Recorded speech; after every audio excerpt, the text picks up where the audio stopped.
चलिए बच्चों, good evening. Let's start with the class.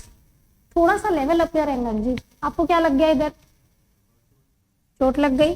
चलिए कोई बात नहीं, ठीक हो जाएगा। ओके, तो हमने लास्ट लेक्चर में 31 मई तक के ट्रांजैक्शंस कवर कर लिए थे। 1 जून से हम बिगिन करेंगे। Let's prepare the format. Journal का फॉर्मेट बना लेते हैं। क्विकली मेरे साथ फॉर्मेट बनाएं आप।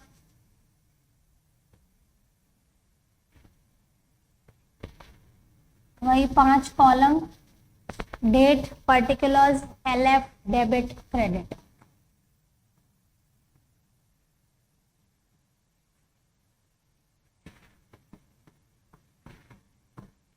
चलिए गुड।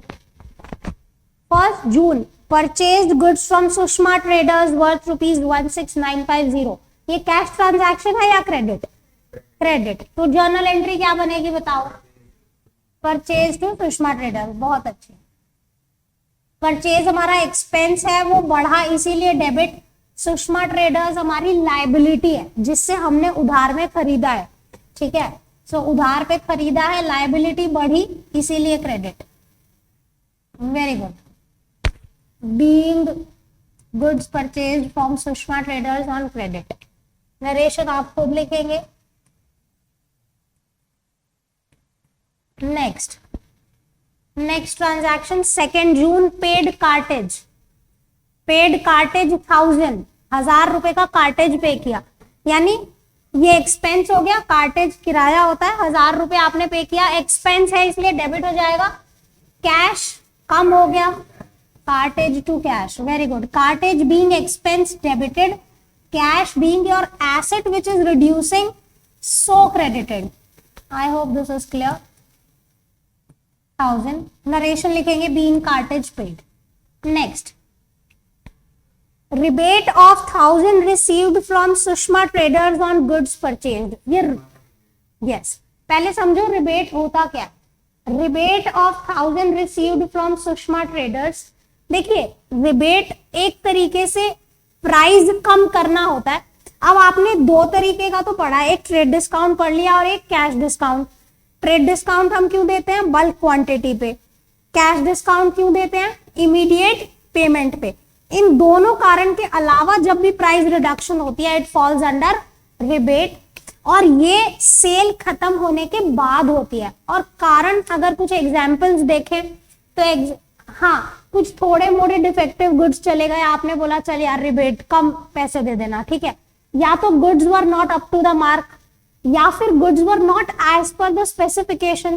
कुछ भी कारण हो सकते हैं, राइट। रिबेट के पैसे कम हमने कर दिए। हमने जो सुषमा ट्रेडर्स से सामान खरीदा था 16950, उस पे हमें रिसीव हुआ है। तो अब आप बताएं, रिबेट अगर आप अलाउ करते हैं तो एक्सपेंस है, रिसीव करते हैं तो क्या होगा? Income. You will not call it gain, income, ठीक है। सो 3 जून।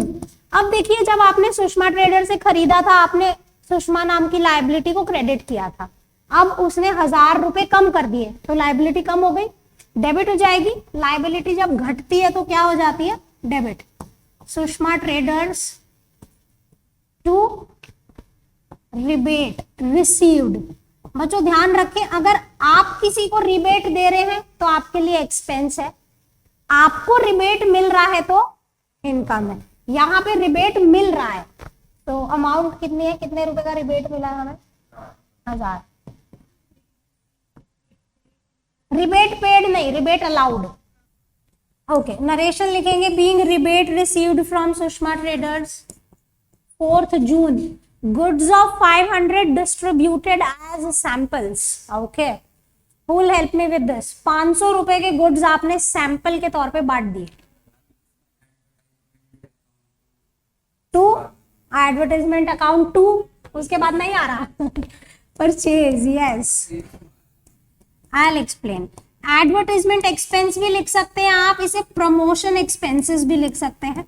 देखिए, लॉजिकल सी बात है। मान लो अगर तन्मय की कंपनी है जो दवाइयां बनाती है, ठीक है।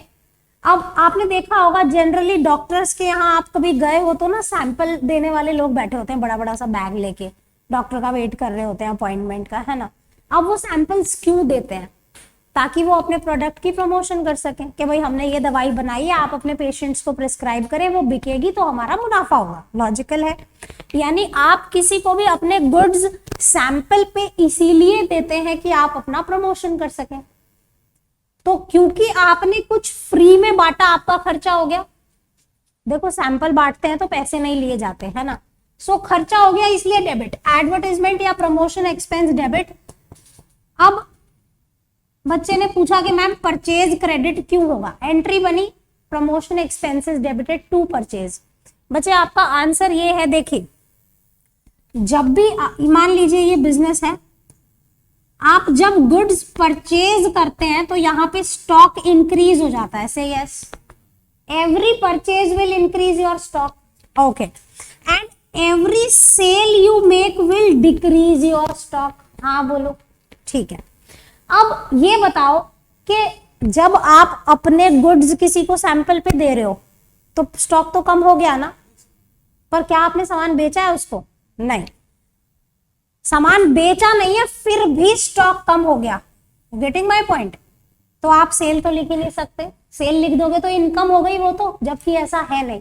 और आपका स्टॉक घट रहा है, तो स्टॉक घटाने के लिए हम क्या कर देंगे? परचेज को क्रेडिट कर देंगे। Am I able to make this clear? Being goods given as sample.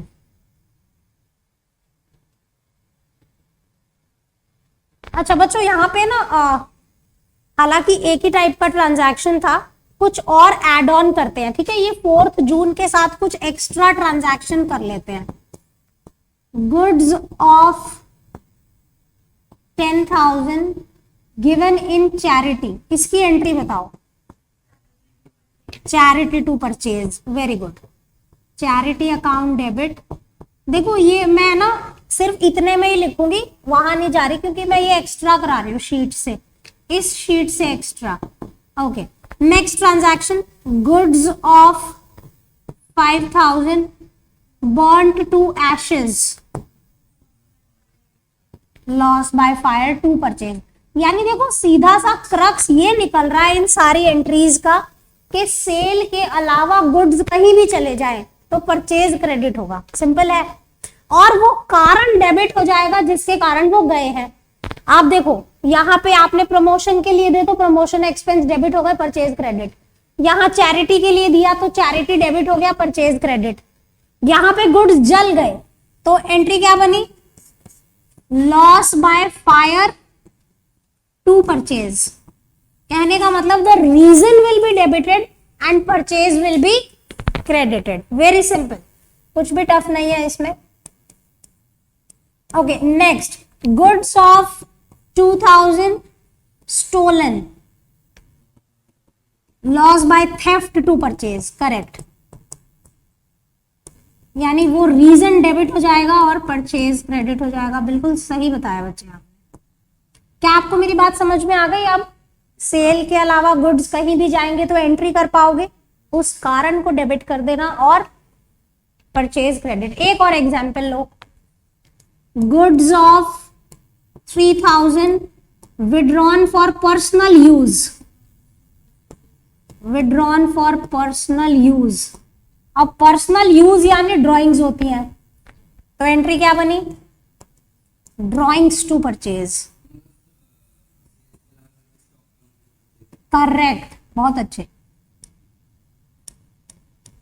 क्या आपको समझ में आ गया ये गुड्स से जुड़े हुए सारे ट्रांजैक्शंस कैसे वर्क करते हैं? Very good. चलिए, ये एक्स्ट्रा है बच्चों, इस शीट का पार्ट नहीं है, but just for the sake of extra practice मैंने आपको करा दिया कि इनमें से ऐसा कोई भी ट्रांजैक्शन आपके आगे आए तो आप आंसर कर पाए। ऐसा मत बोलना मैम ने तो खाली प्रमोशन वाला सिखाया था।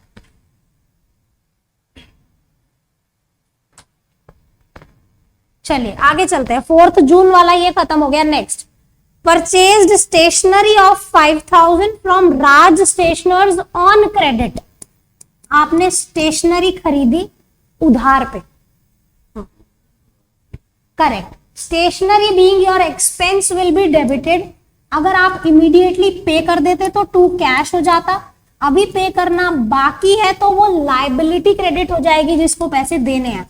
राज स्टेशनर्स, लाइबिलिटी बढ़ती है तो क्रेडिट की जाती है, एक्सपेंस जब बढ़ता है तो डेबिट किया जाता है। आई होप दिस इज क्लियर। ये कैसा जीरो बन गया, ऐसे बना देते हैं। ओके गुड, चलिए जी, बहुत अच्छा।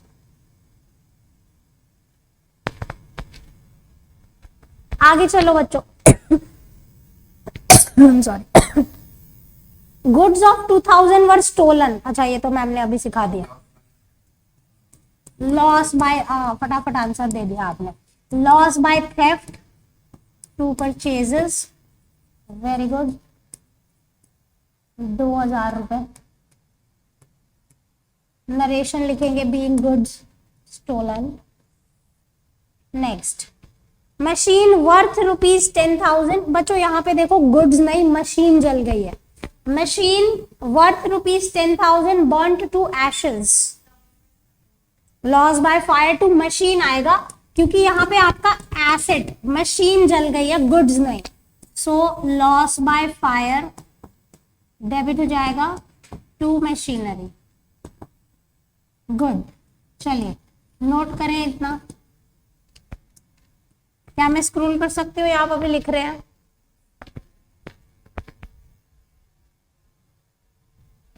गुड। नेक्स्ट है paid insurance premium through cheque. Insurance premium आपने पे किया है, इंश्योरेंस प्रीमियम आपका खर्चा है तो वो डेबिट हो जाएगा। क्योंकि चेक से पे किया है तो यहाँ पे बैंक क्रेडिट हो जाएगा, कैश नहीं आएगा। So this is 2000, as simple as that। किसी को डाउट तो नहीं है इंश्योरेंस प्रीमियम एक्सपेंस क्यों है? जब भी आपको इंश्योरेंस पॉलिसी लेते हैं उसका एक पीरियोडिक पेमेंट आपको करना रहता है, which is an expense for the business. Okay, अगर मैं यहाँ पे थोड़ा सा, just give me a moment बच्चे, I listen to your doubt. अगर मैं यहाँ पे एक वर्ड ऐड कर दूं, पेड लाइफ इंश्योरेंस प्रीमियम। अच्छा नहीं, अगर मैं, हाँ वो ड्राइंग्स हो जाएगा, correct, very correct. Okay, Jain साहब का कहना है कि अगर देखो कोई भी इंश्योरेंस पॉलिसी है, करेक्ट, मैंने आपसे सवाल सुने, पहले आप इंश्योरेंस पॉलिसी वर्क कैसे करती है वो समझिए। मैंने आपसे ये वाला ट्रांजैक्शन का एंट्री हमने क्या की, इंश्योरेंस प्रीमियम टू बैंक। मान लो आपकी कपड़े की दुकान है, ठीक है, आपने अपनी पूरी दुकान का इंश्योरेंस करवा लिया।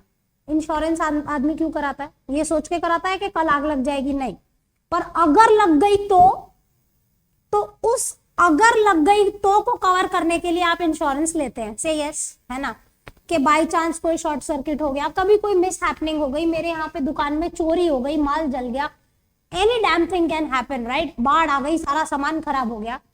सो उस लॉस को, अब मान लो अगर आपकी दुकान में करोड़ों रुपए का स्टॉक पड़ा है, आग लग गई, तो उस करोड़ों रुपए को आप अपने हाथ से मीट कर पाओगे? नहीं।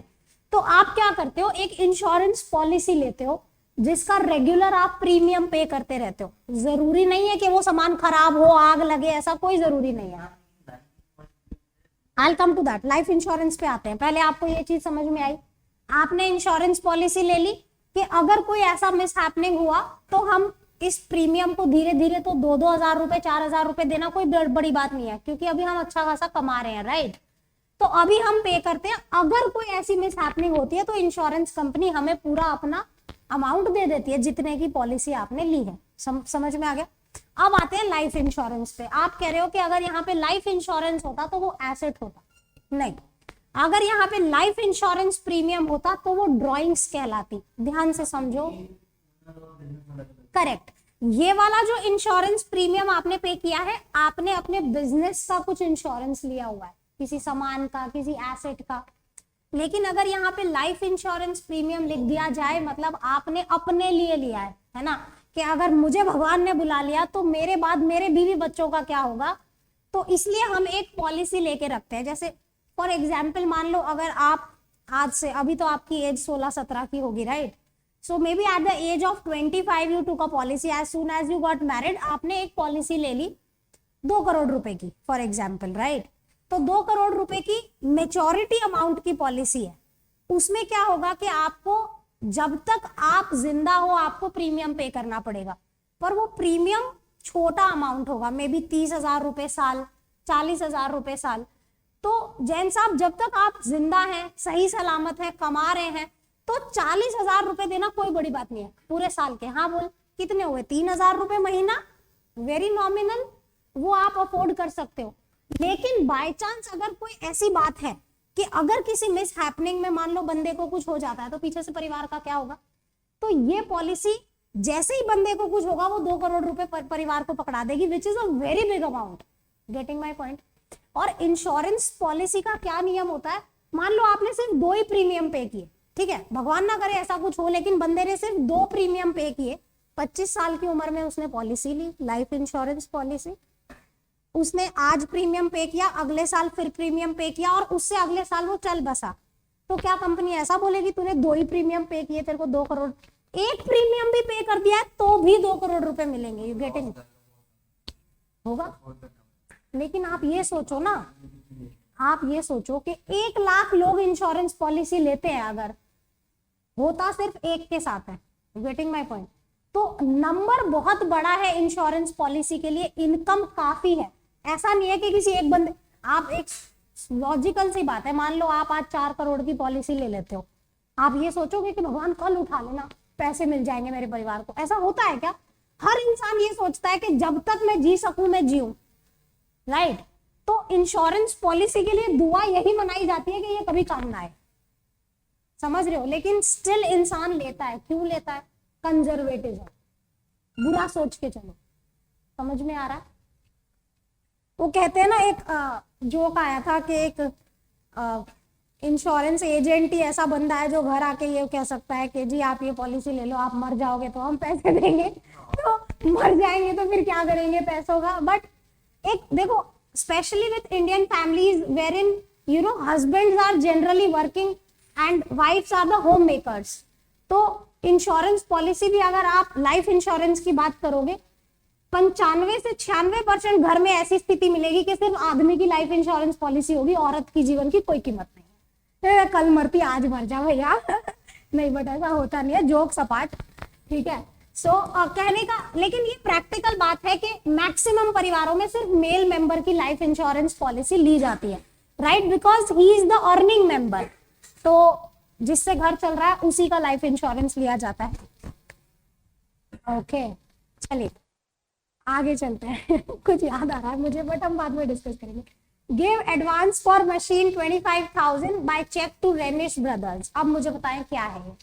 आपने रेनिश ब्रदर्स को मशीन खरीदने के लिए एडवांस दिया है कि भाई ये मशीन ले ले, और मशीन सॉरी एडवांस ले ले और ऐसी मशीन बना के तो डिलीवर कर देना। एडवांस फॉर मशीनरी बोलेंगे, हाँ, yes, advance for machinery to bank, very correct. देखिए, आप किसी को एडवांस में पैसे दे रहे हैं, आपका एसेट हो गया, समझ रहे हैं आप? यानी आपको बाद में नहीं देना पड़ेगा जब वो मशीन आ जाएगी, अभी आप दे रहे हैं तो बाद में नहीं देना पड़ेगा।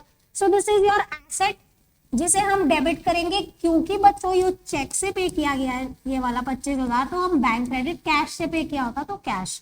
नरेशन में आप लिखेंगे being advance given for machine to Renish Brothers, that's how you can name.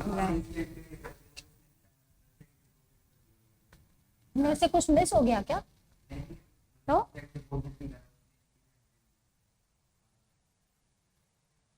बाबू बात सुन, चेक रिसीव्ड होता है ना जब, तब ये डिपॉजिट हुआ कि नहीं वो टंटा होता है। जब चेक से पे करते हैं तो इमीडिएटली बैंक क्रेडिट करो, समझ में आ रहा है? चेक से जब पेमेंट रिसीव हो तब ये सोचने का मुद्दा है कि मैंने ये बैंक में डाल दिया कि नहीं, नहीं डाला तो चेक इन हैंड, डाल दिया तो बैंक, समझ में आ रहा है? लेकिन जैसे ही आप किसी को चेक काट के दोगे, आप मान लो मेरे पैसे गए, सिंपल बैंक क्रेडिट कर दो। ओके, इसमें कंफ्यूजन नहीं होना चाहिए। Next, 20 June, settled account of Sushma traders at a discount of 450। कितने पैसे देने थे सुषमा ट्रेडर को? एक बार हम ऊपर चल के देखते हैं। सुषमा ट्रेडर्स कितने गए?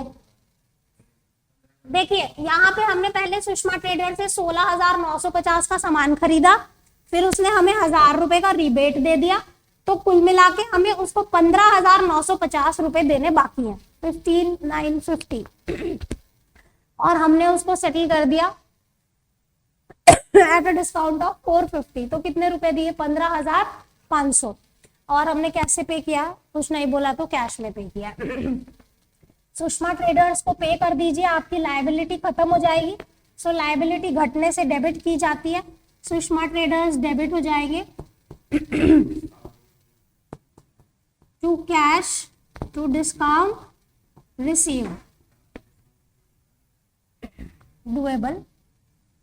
15,950 देने थे, आपने 15,500 दे के अकाउंट सेटल कर दिया, 450 रुपए का आपको डिस्काउंट मिल गया।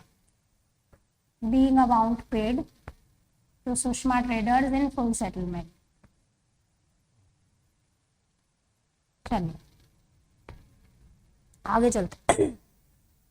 Sold goods to customer Himal worth ₹20560। Yes, Himal to sales, ये सिंपल है। हिमाल आपका डेटर है, being asset it is debited. Sales आपकी इनकम है, इनकम बढ़ती है तो क्रेडिट की जाती है। हिमाल टू सेल्स 20560। नरेशन आप खुद लिखेंगे, बीइंग गुड्स सोल्ड टू हिमाल। नेक्स्ट,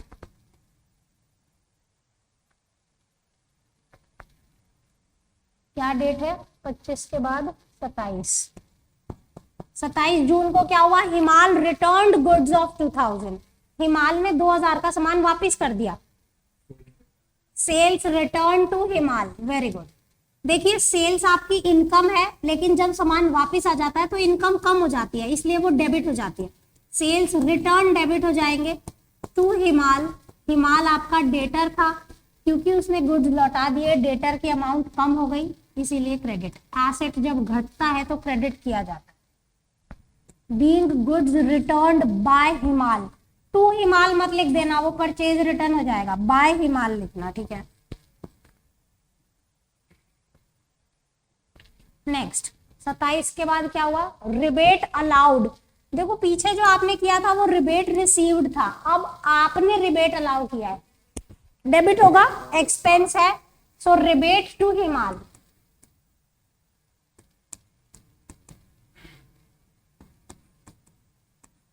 रिबेट अलाउड टू हिमाल, गुड।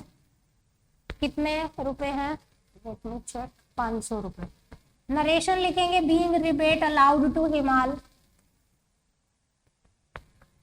29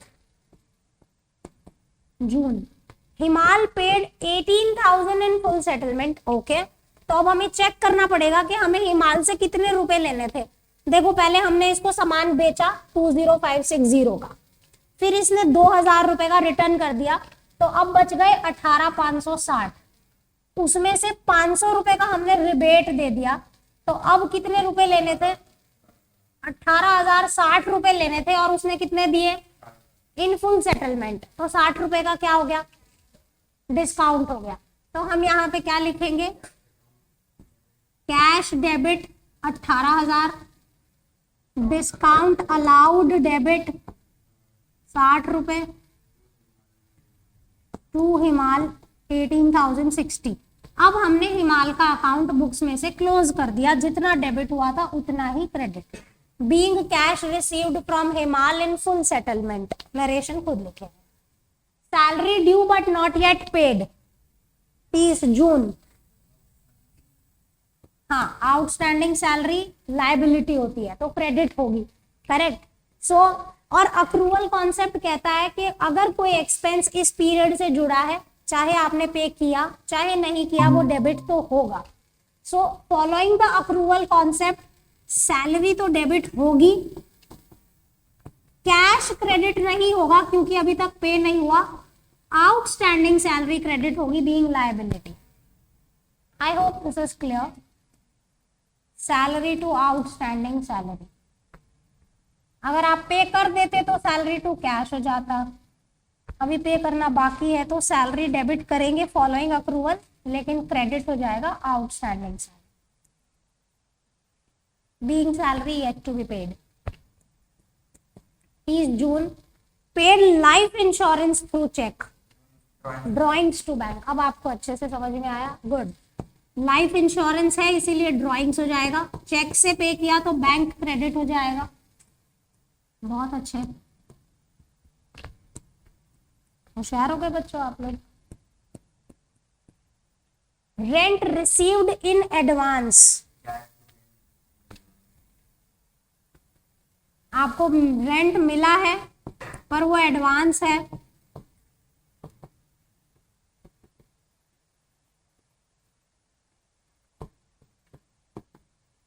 लायबिलिटी है।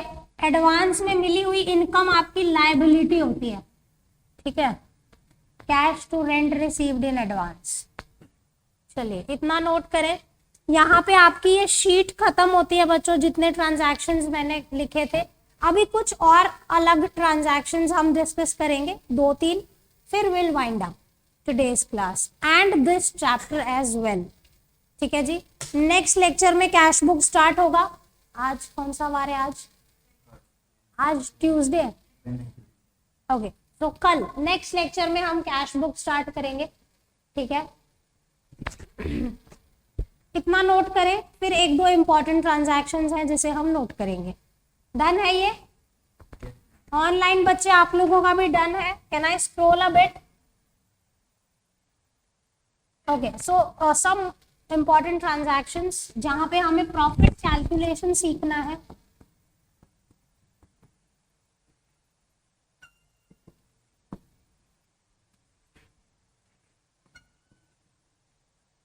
प्रॉफिट कैलकुलेशन देखिए, 2 अलग ट्रांजैक्शंस में लिखती हूँ, इसमें डिफरेंस देखना। Goods costing, what amount I'll take, maybe goods costing 11,000 sold to Ramesh at 10% profit on cost.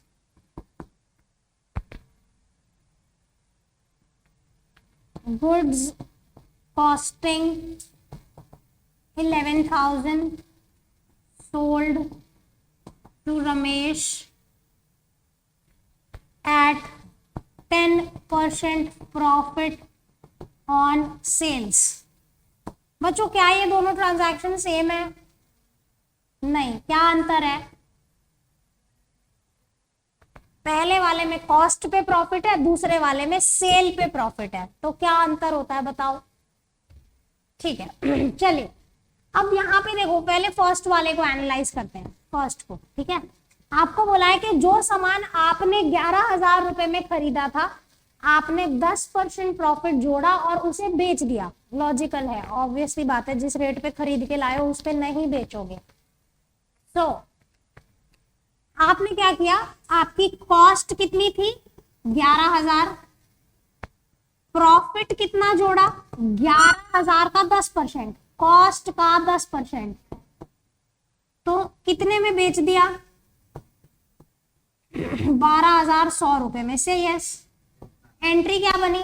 Ramesh to sales 12,100 रुपए। जर्नल एंट्री पे फोकस नहीं है यहाँ पे, जर्नल एंट्री तो आपको आती है, फोकस है अमाउंट पे। चलिए एक समझ में आ गया। अब दूसरे पे आते हैं, दूसरा क्या कह रहा है? गुड्स कॉस्टिंग 11,000, कॉस्ट 11,000 है। देखो एंट्री दूसरे वाले में भी सेम ही रहेगी, रमेश टू सेल्स ही रहेगा। सवाल सिर्फ अमाउंट का है कि अमाउंट कितनी होगी, ठीक है। कॉस्ट 10%, सॉरी कॉस्ट है 11,000, ट्रांजैक्शन पढ़े, goods costing 11,000 sold to Ramesh at 10% profit on sales.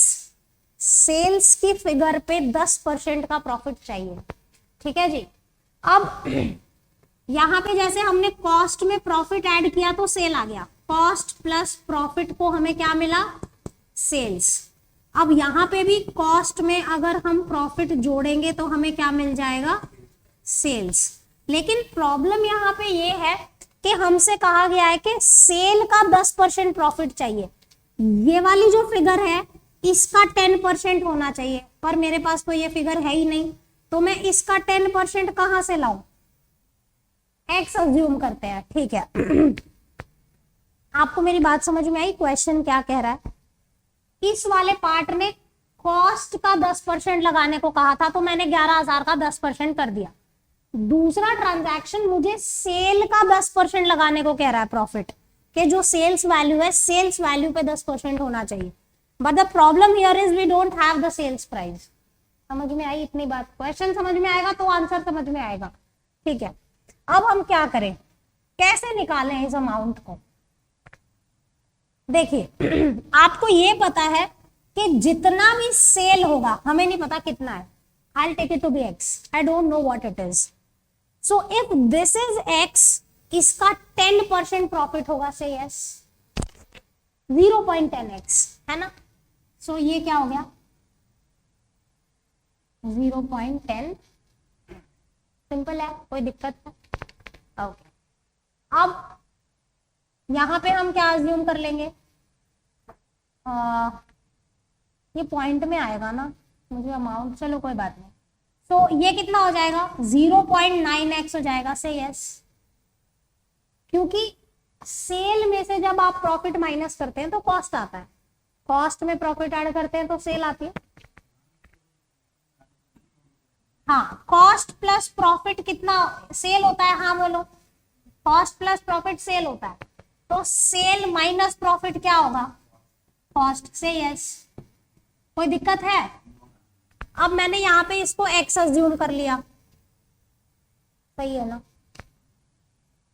ये प्रॉफिट हो गया, तो इसमें से ये माइनस करूंगी तो कॉस्ट हो गया। अब 0.9x जो फिगर है वो 11,000 है। So can you calculate x? कर सकते हो ना, बताओ क्या आएगा? यस मैम, तो बड़ा जल्दी बोल दिए, करो। पॉइंट में ही आ रहा है, मैं वही सोच रही हूँ। 11,000 को 0.9 से डिवाइड करना पड़ेगा आपको। काश हमने कोई और फिगर लिया होता, ये पॉइंट में नहीं आता। हाँ कितना आ रहा है? ऐसे ना छोड़ो, मैं कैलकुलेट करती हूँ, रहने दो। अच्छा यही तो ढूंढ रही थी, लेके बैठ गया। ओके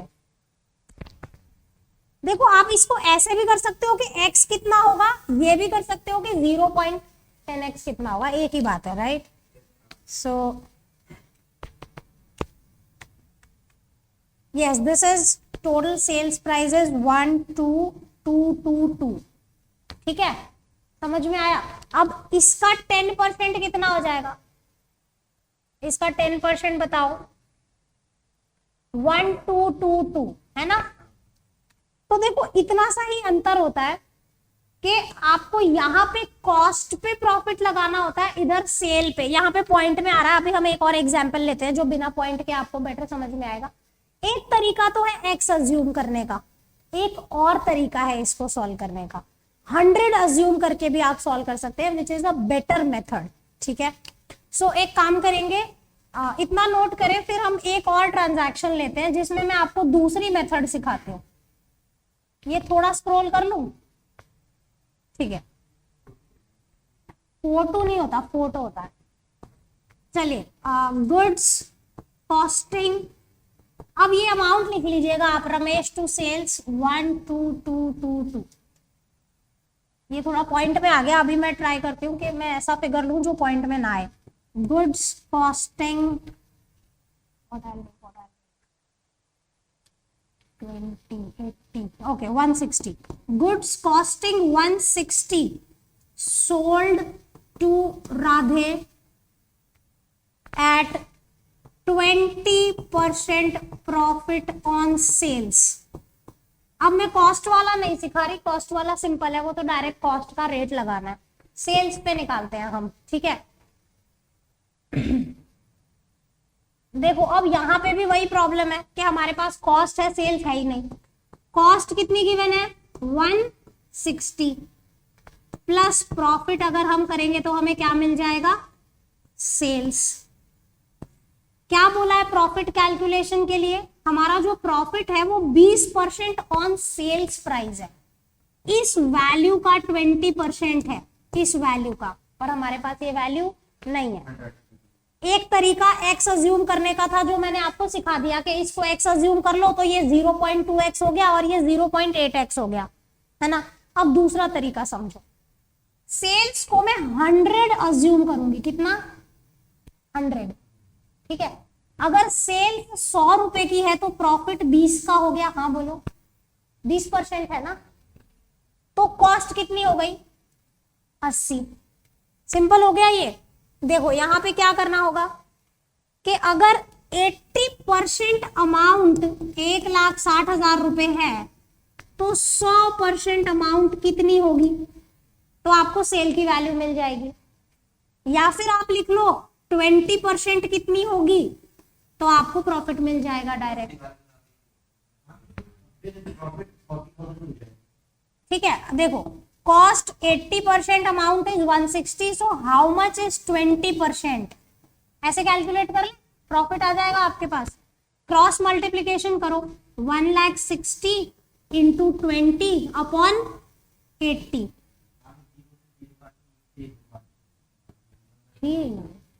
40,000 रुपए आएगा, ठीक है। सो हमारा सेल, मैंने लिख दिया, इतनी देर बाद बता रहे हो आप। सेल्स 2 लाख रुपए की हो गई। अब आप देख लो आपकी सेल्स का 20% प्रॉफिट है क्या, है ना। चलिए अब मैं आपको एक सिंपल फॉर्मूला देती हूँ, अगर आपको ये सब दिमाग नहीं लगाना, ये भाई नहीं होता हमसे इतना, ये कैलकुलेट करे वो नहीं करना, तो क्या करें।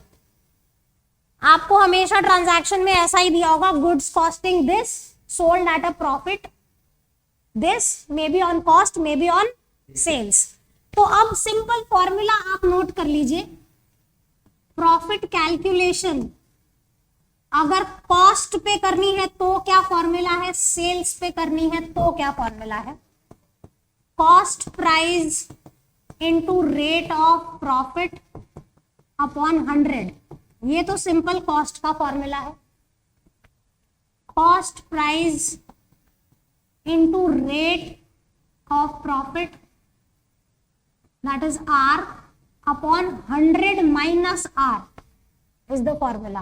अब ये फॉर्मूला देखो मैंने अपनी मर्जी से नहीं लिखा है, 100 माइनस R मैंने अपनी मर्जी से नहीं लिखा।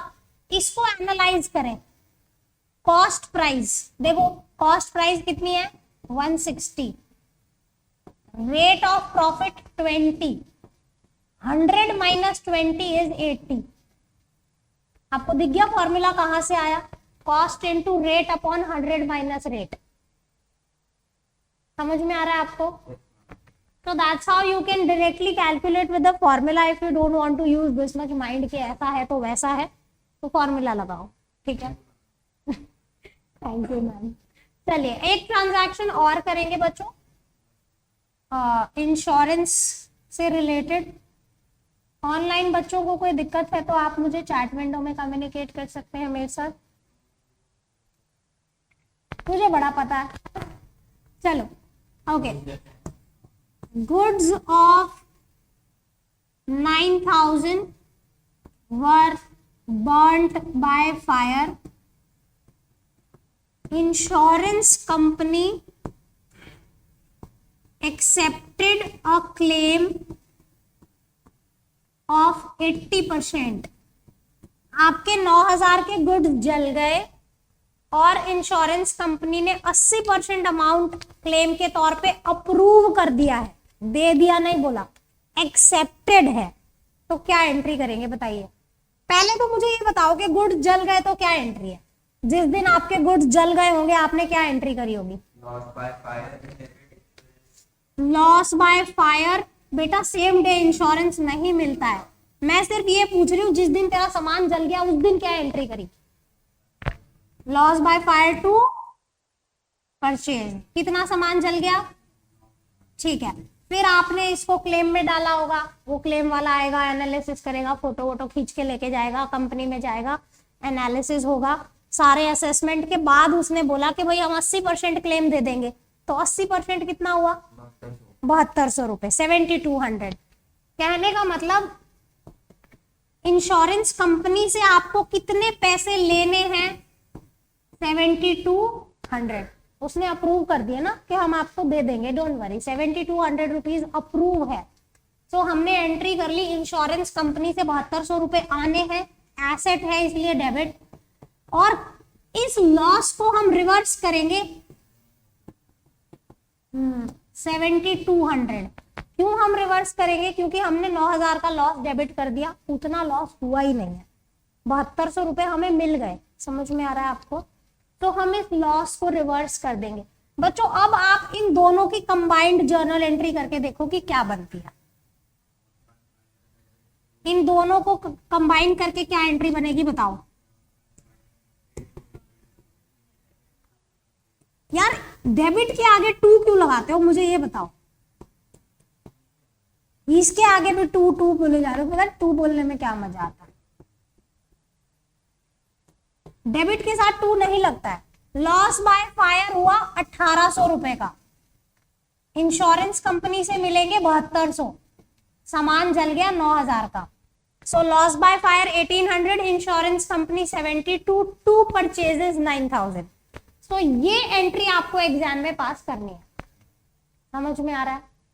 लेकिन कई बार अगर आपको ट्रांजैक्शन तोड़ के दे दिया, जैसे मान लो 5 जून में ट्रांजैक्शन दिया है, goods of 9000 burned by fire, तो आप सिर्फ इतनी एंट्री करेंगे। 5 जून के बाद 10 जून को ट्रांजैक्शन दी हुई है, insurance company approved a claim of 80% for goods burned. समझ में आ रहा है आपको? तो फिर आपको ये एंट्री 10 जून को करनी पड़ेगी। सही है। इकट्ठा ऐसे लिख के दे रखा है तो फिर आप इसको कर दीजिए, सिंपल है।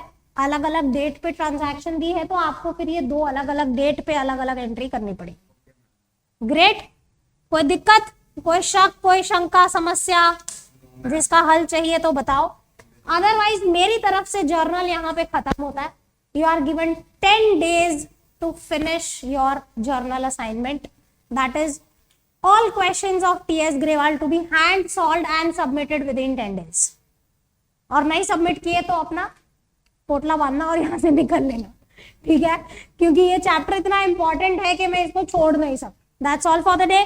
Thank you for joining. Have a nice day. Bye bye. Bye बच्चों, बाय।